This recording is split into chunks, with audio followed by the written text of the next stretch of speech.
Hello ladies and gentlemen, Willie here. Not long ago I made a video on player power in World of Warcraft, how it's changed and why it's so important. But I didn't really answer the why side. Why did Blizzard move away from just mainly balancing classes, adding new talents and abilities, and instead went towards these extra systems that only really have a lifespan for one expansion, or that's at least what we've seen from them so far. And we can see the transition from new abilities for your classes over to balancing being focused around things that are designed not to stick around for forever. From Vanilla to Wrath of the Lich King, we got new abilities and talents. In Cataclysm, Blizzard squished the talent trees as expanding down the tree was becoming more difficult, and they felt as though one level equals one talent point was about reaching its limit, so they moved from each tree having 51 points down to 31. Many talents were consolidated or made baseline, and importantly, Mastery was introduced that aimed to give your class the power that it was losing from all these various little percentage,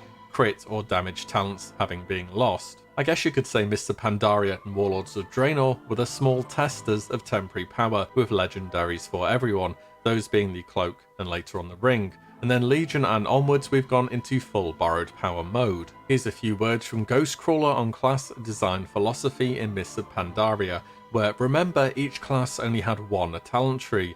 There are some bits in here that apply to class design as a whole though, and show a trend moving away from making it about talents and abilities. Let's have a look. Once upon a time you got a new talent point every level. That worked okay for a game with 60 levels, it works less well for a game with 90 levels, and it's probably totally incomprehensible for a game with 150 levels, should we ever get there.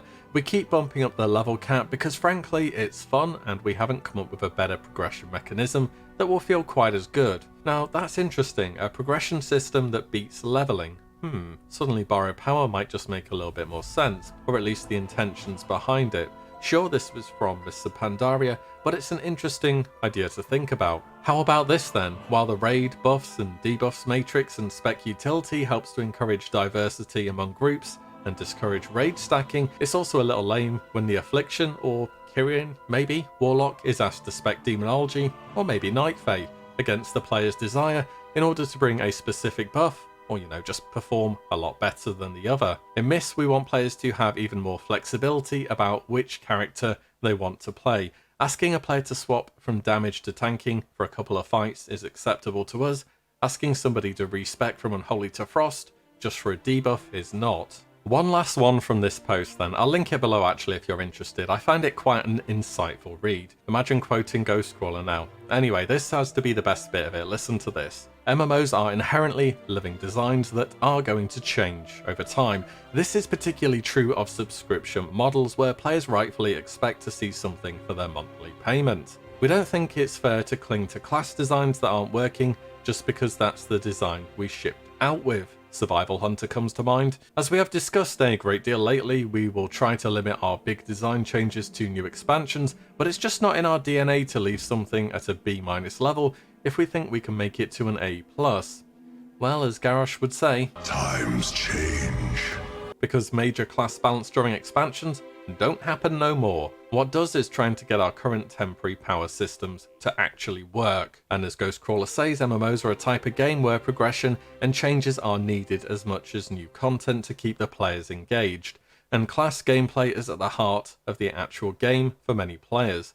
But doing this expansion to expansion does present issues. The power creep, less and less space on your action bar, or ability bloat, which then leads to pruning, design space for future content being limited, as well as scope creep for the entire thing, as appears to be the case with Shadowlands maybe. So Blizzard moves away from expanding our classes horizontally and starts to look to add on these temporary systems vertically. I swear games that have these requirements for constant progression and a need for new stuff to be added get to a point where the same kind of ideas are met, or old ideas are reused as new. But WoW is quite unique here. WoW is leading the pack, trying to iterate on not only so many different classes and specs, but also an ever-increasing number of them. After 16 years, it still stands at the top, and it's finding its way in exactly how do we keep scaling players up and up expansion to expansion. This is where borrowed power comes in, because even if it's hard to balance, it's got about a 2-year lifespan on it. Blizzard know that even if one class gets a bunch of stuff and becomes so used to doing really broken stuff, that they're gonna have a reason to get rid of it come the next expansion, no strings attached.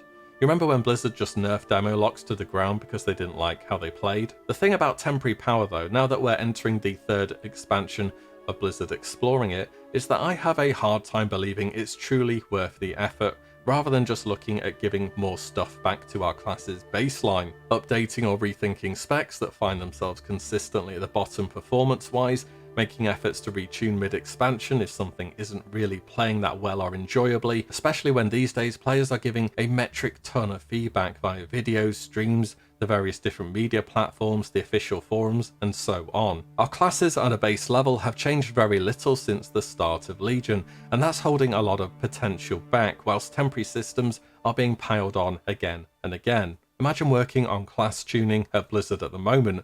What's going to be the top of your priority list? Updating the basic classes and talents, or trying to make these 4 different temporary power systems get within a few percentage of each other before the game launches at the end of the month? I actually fully believe, tinfoil hats on here, that the temporary power systems are the reason we aren't getting a new class in Shadowlands, because all the balance focus is just solely on getting new stuff to work rather than expanding the class pool again. Sure, they did this in Legion, but ever since then, temporary power has been such a struggle to get working properly. I've said it before and I'll say it again, I think temporary power was pretty good by the end of Legion.